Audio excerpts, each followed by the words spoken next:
This episode of Gators Breakdown is brought to you by MyBookie. Go bet with MyBookie. Sign up at mybookie.ag and use promo code Gators, and MyBookie will give you a 50% deposit bonus. Bet with MyBookie.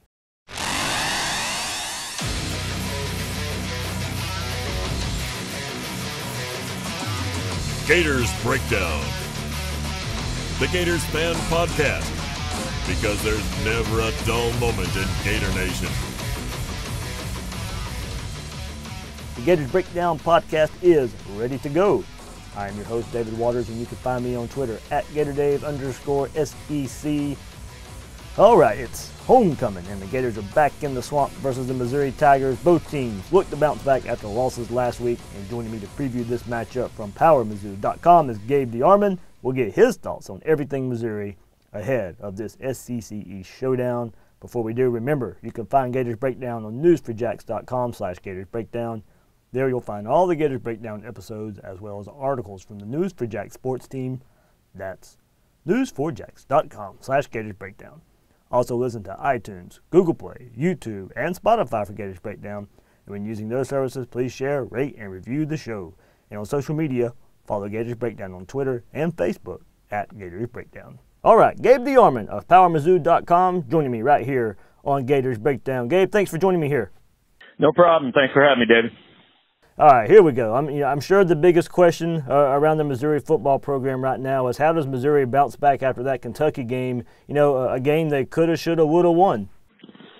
Yeah, that is definitely the biggest question, and we're not going to know until probably, I'd say, late first quarter on Saturday. I actually find it pretty interesting. I think it's a lot like Florida's game here last year. A lot of people didn't give Missouri any credit for that win because they said Florida quit.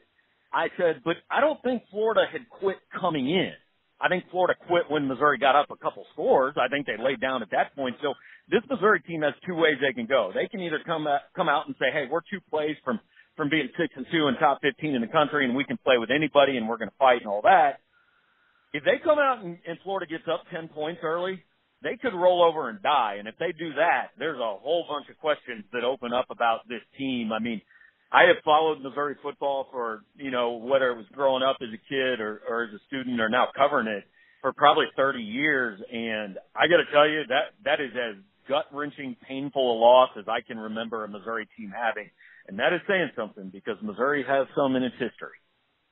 Absolutely there. So 4-4 overall record, and the 4 losses have come in conference in the SEC. 2 really close ones, and a 2-point loss to South Carolina and a 1-point loss to Kentucky last week. Is there a message this team can compete even though the record isn't where it was expected coming into this season? Well, it's the message that Barry Odom and Drew Lock certainly are selling this week. I mean, if you take out Alabama, because I don't count that because nobody's going to beat them, but you take Georgia, South Carolina, and Kentucky. Missouri lost those 3 games last year by, I think, 49 points. They lost them this year by 17. So they're a better team than they were last year. But at some point, improvement has to translate to wins. Like, coaches don't get hired and fired based on you tried hard and you're getting better. Coaches get hired and fired based on did you win. And Missouri really has lost 2 games it should have won. I mean, the South Carolina game, they outplayed South Carolina most of the day and just made some boneheaded mistakes at the wrong time. And then the Kentucky game, I mean, they had dominated that game until Lynn Bowden returned a punt with 5:18 left. And that flipped everything, and then Missouri just melted down in the last 2:30, really, offensively and defensively. And then, look, I don't want this to come off as homerish, but a lot of people will make the argument, even with 0 on the clock, they won that game. There was a pass interference penalty that, unless you were just a dyed-in-the-wool Kentucky fan, I don't understand how you look at that and believe that was defensive pass interference. So if I'm Odom, I'm going to my boss at the end of the year and going, whatever my win total is, add 1 because I think I won that game.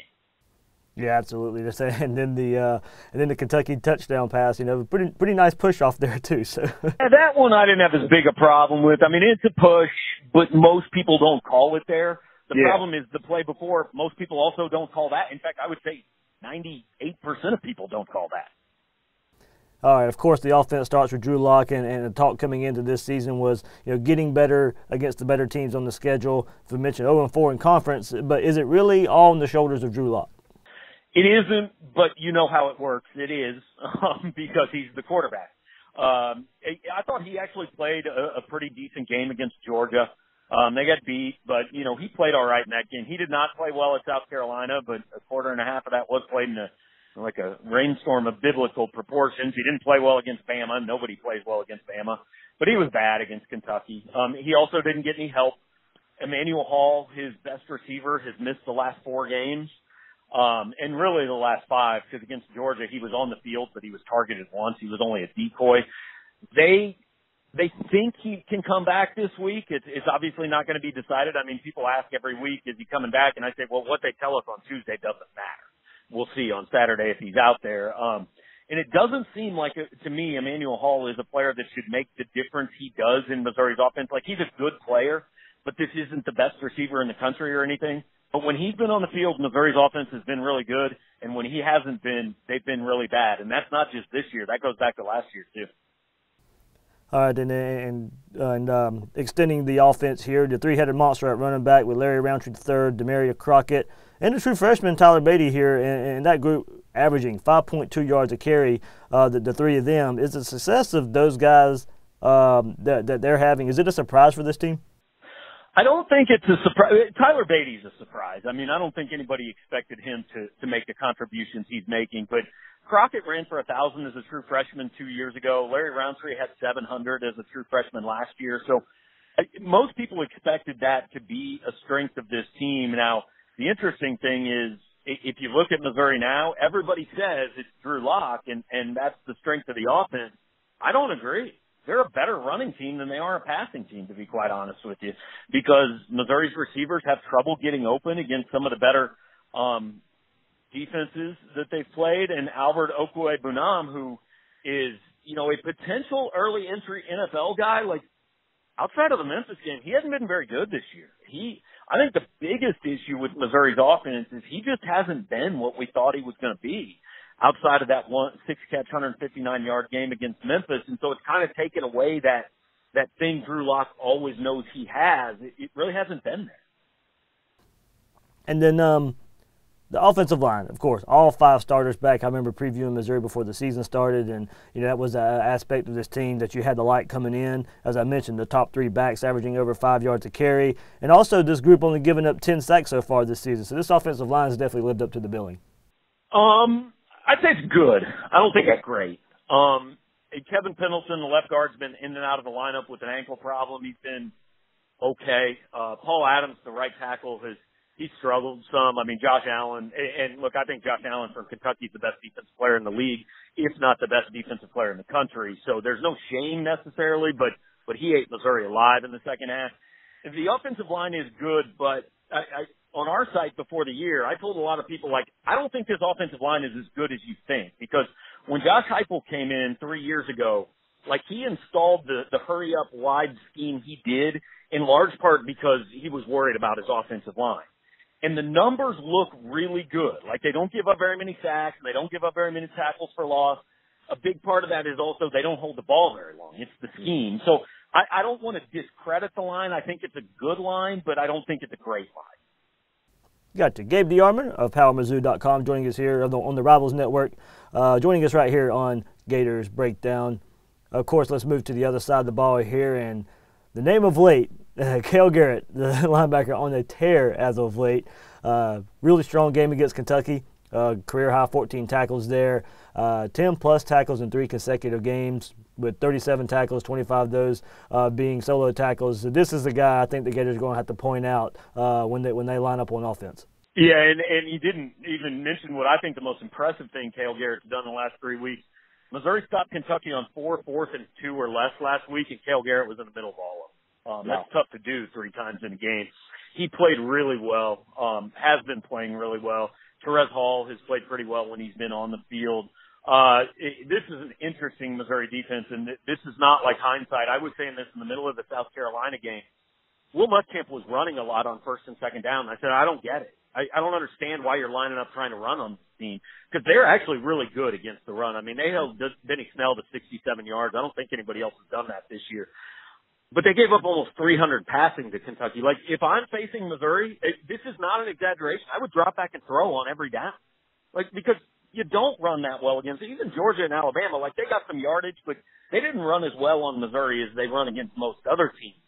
But Missouri just cannot stop the pass. They have very little pass rush. They don't cover all that well. When they are in position to make a play, they usually don't catch it. I mean, the pass defense has been as bad as the run defense has been good. Yeah, okay. You were bringing me to my next point there, and I was wondering, how do you see? So I guess you do see this Florida team. You know, Felipe Franks, not the best last two games here, and actually turning the ball over against Vanderbilt. He threw for a career high, and then had a terrible performance against Georgia. 4 turnovers in his last 2 games there. But you're still seeing that Florida should try and get Franks in the groove and let him pass the ball in this Missouri defense. Yeah, I mean, on the surface, I look at this matchup and go, you know what? If Missouri can just score, I said this going into the Kentucky game. If Missouri can get to 24, they're going to win this game because Kentucky can't score with them. And I kind of look at Florida and you say they don't have a great offense. They don't really throw the ball very well. Their strength is probably running the football on offense, so that's a decent matchup for Missouri. But I've seen far worse quarterbacks than Felipe Franks light this defense up this year. I mean, like I said, Terry Wilson threw for 294, or Kentucky's quarterback threw for 294. Gunnar Hope came in for a little bit. David Blau from Purdue, now he's a good quarterback. They've got a really nice passing game. He threw for 572 yards against Missouri. Michael Scarnecchia, the backup at South Carolina, had 250 and 2 touchdowns. Like, you can just write down 250 for an opposing quarterback against Missouri. That's actually not a very good game if you only throw for 250 against Missouri. Yeah, so a lot of Gator fans, you know, many out there not the best confidence in Felipe Franks. So you're making some of them feel better right there. But, you know, it's still all got to play out when Missouri and Florida meet on Saturday. So, Gabe, what's the kind of message for Barry Odom right now in his future? Is there any hot seat talk if there's anything that goes wrong? You know, this season 0-4 in the SEC right now. After the winning streak to end last year, you know, there was a lot of I won't necessarily say hype, but, you know, a lot of positive mojo around the program. How big is this Florida game and the rest of the season for Barry Odom right now? Well, it's huge. I said coming into this year, the bar for success for me from Missouri was 8 wins. Because 8 wins not only was a step forward from last year in Drew Lock's senior year, Terry Beckner's senior year, Terez Hall, you know, some of these guys that are leaving, but it also means you beat a good team. The knock on Missouri is, yeah, they beat the bad teams, but Drew Lock is now 0-9 against ranked teams. I think, I don't know this number exactly, but there's something like 1-16 against SEC teams that finish with a winning record. They beat Arkansas in 2016 in the last game of the season, but every other SEC win they have is against teams that finish the season with a losing record. So this is their last chance. I mean, their last 3 games are Kentucky, Vandy, and Tennessee, Vandy, and Arkansas. And, like, if you win those games, you're 7-5, and 7-5 doesn't get you fired at Missouri. You know, it's not great, but it's not terrible. It's probably going to keep everybody around. But if they finish 7-5, their best win at the end of the year is Purdue that might make a bowl game. And so it's, again, yeah, you got 7 wins, but teams schedule 7 wins these days. So that's why the Kentucky game was a heartbreaker. Had they won that game, like, I legitimately, with 6 minutes left in that game, had the sentence written, ready to post on our board. We can quit talking about if Barry Odom's coming back next year, because he is. That's over now. And then they lost that game, and it's not over. I mean, if you read my Twitter mentions, if you read my message board, nobody's talking about this game. Everybody's just talking about, how soon do they fire Odom? Who do we get? And I understand that's fans. I get a little bit jaded because I deal with the diehards, so I don't think most people necessarily feel that way. If he manages to win 3 out of these last 4, he's going to stick around. But if he can win the Florida game, again, the talk goes away. If he goes down and beats Florida, then it's, okay, guys, this is a team that's 2 plays from being 7-2 and really good. They just won a game against a ranked team on the road. But if they don't, you just kind of get to the end of the year and you just go, it was fine. It wasn't good. It wasn't the worst. It was better than last. But you don't really know where the program's going. Right, and one last question before I let you go here, Gabe, and a name Gator fans were so familiar with coming into this season, and Derek Dooley being the offensive coordinator at Missouri. How's that transition been going so far? You know, we've talked here about the offense, but, you know, if you dive deep into it, you know, is there approval rating, or is there disappointment in what Derek Dooley's been doing so far? If you'd asked me at halftime of last week, I would have said the approval rating was very high. Then they went 8 straight drives without a single first down. and the approval rating is, and they, by the way, threw the ball on 3rd and 2 to allow Kentucky to keep a timeout. The approval rating after last week is not high. He's done a good job. It hadn't been perfect by any means, but he's been good. Missouri put up 29 on Georgia. I mean, they put up 35 on South Carolina, which should be enough to win an SEC game. Kentucky game was bad. I still think people undersell how good Kentucky's defense is because it says Kentucky on their jerseys. If their jersey said Florida, everybody would understand how good that defense is. But they still shouldn't hold you without a first down. This is a big test for Dewey and the Missouri offense, and that's what this game comes down to me. Is just, can they figure out the offense and score some points? Because if they do, they're going to give themselves a chance to win. But if they come out with 10, they're in big trouble. All right, Gabe DeArmond of PowerMizzou.com joining me here on Gators Breakdown with a terrific preview of these Missouri Tigers. Gabe, thank you so much. No problem. Have a good one. Sure, watching football is fun, but it's more entertaining when you have some action on the games. Guys, you've heard me talking about this for weeks, and some of you are still on the sidelines. So whether you're an expert or a rookie, you should be betting with MyBookie. There's so much to bet on. College basketball tips off with Kentucky, Duke, and Michigan State, Kansas. The Cowboys and the Eagles play what could be an NFL playoff elimination game. We also have college football, NBA, and NHL. MyBookie has been in the business for years, and they got great online reviews, and their mobile site is easy to use. Sign up this week, and MyBookie will give you a 50% deposit bonus to jumpstart your bankroll. It's a great way to bank even more money when you win. Also, make sure to follow MyBookie at BetMyBookie on Twitter or Instagram. They will personally respond to every mention and DM, not to mention that they've given away nearly $10,000 in free money to their followers this football season. You'll be the first to know as soon as new odds and props are posted. Don't miss out on one of the best weeks to bet on sports this year. Log on to MyBookie, use promo code Gators, and you will get your first deposit match 50%. That's promo code Gators. You play, you win, you get paid with MyBookie. So what are some things to look out for as the Gators host the Tigers?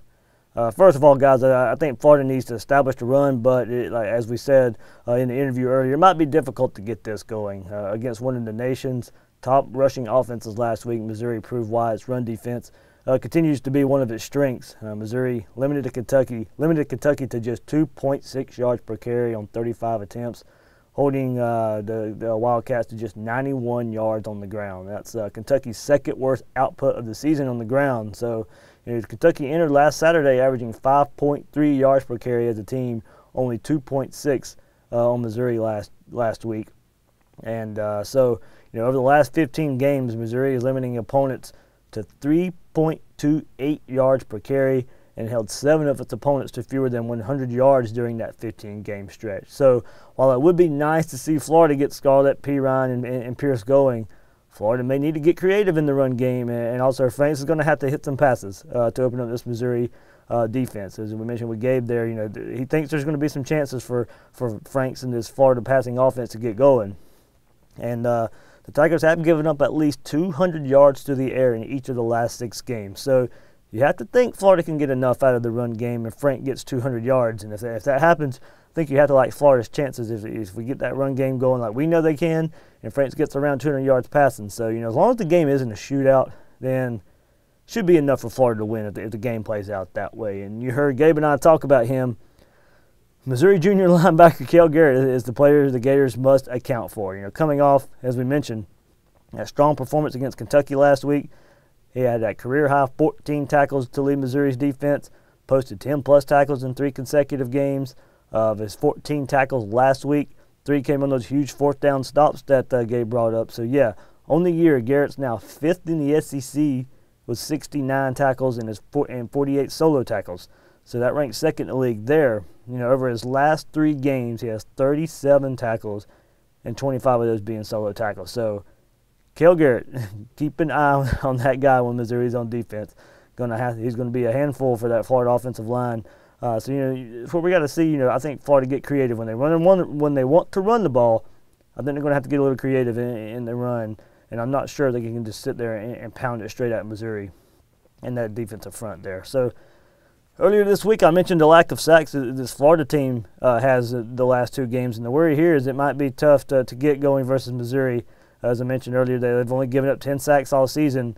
on a line that's returned every starter. So, they can keep you off balance because they can run the ball at 5 yards a pop, but Missouri has also surrendered just 35 negative plays through 8 games, and that ranks 14th nationally right now. So it is going to be the way you look at these numbers. Can Florida get something going with that defensive pass rush? Not necessarily getting sacks, but at least get some more pressure than what we've seen the last couple of weeks. Did okay against Vanderbilt, but last week Fromm had all day to throw for the good bit of those plays, and especially on third down. So you don't have to get to the quarterback. You don't have to sack a lot, but at least get back there and make him think twice about the pressure that could be in his face. So Missouri allowed just 4 negative plays last weekend versus Kentucky, but still, looking at that game, Missouri had no first downs in the second half on 8 drives. Locke was only 6 of 11 for only 35 yards and sacked twice against Kentucky. So that Kentucky defense is very good.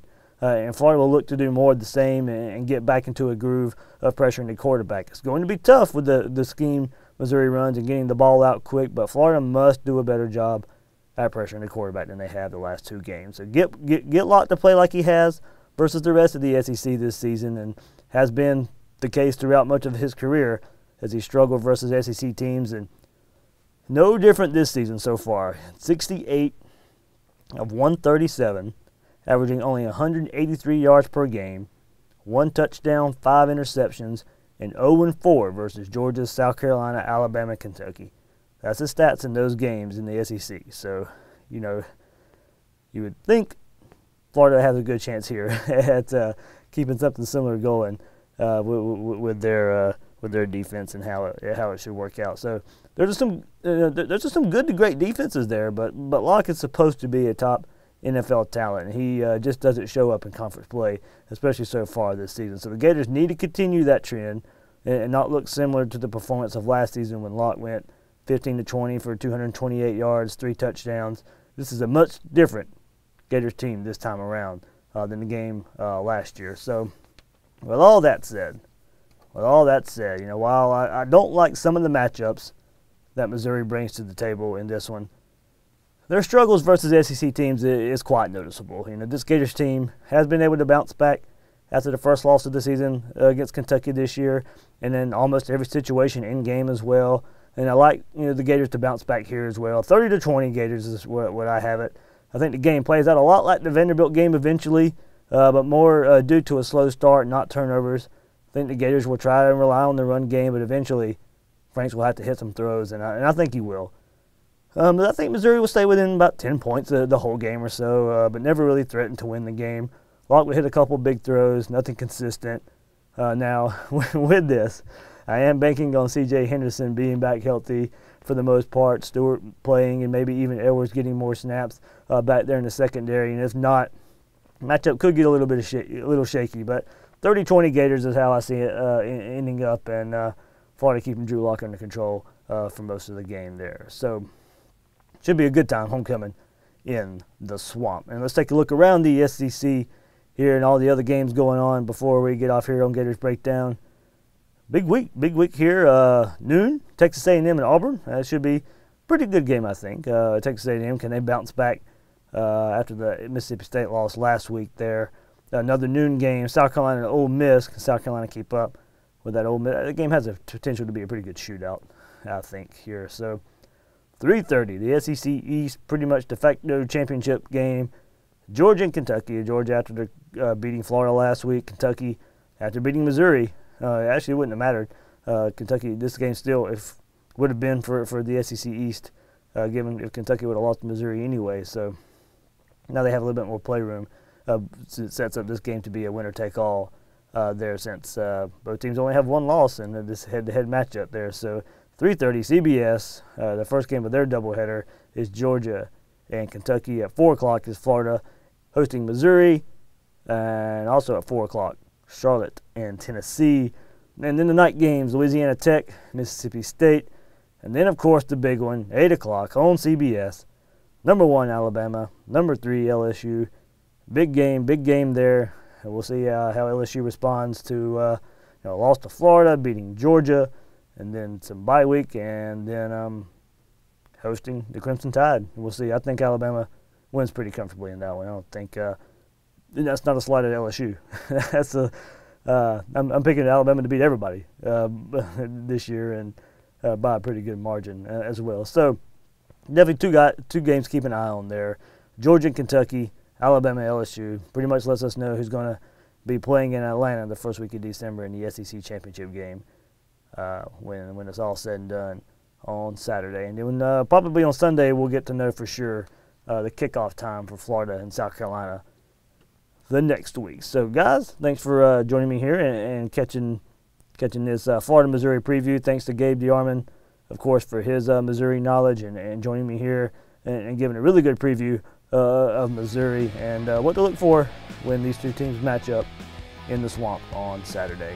I'm your host of Gators Breakdown, David Waters. You can find me on Twitter at GatorDave_SEC. Guys and girls out there, thanks for listening to this episode of Gators Breakdown.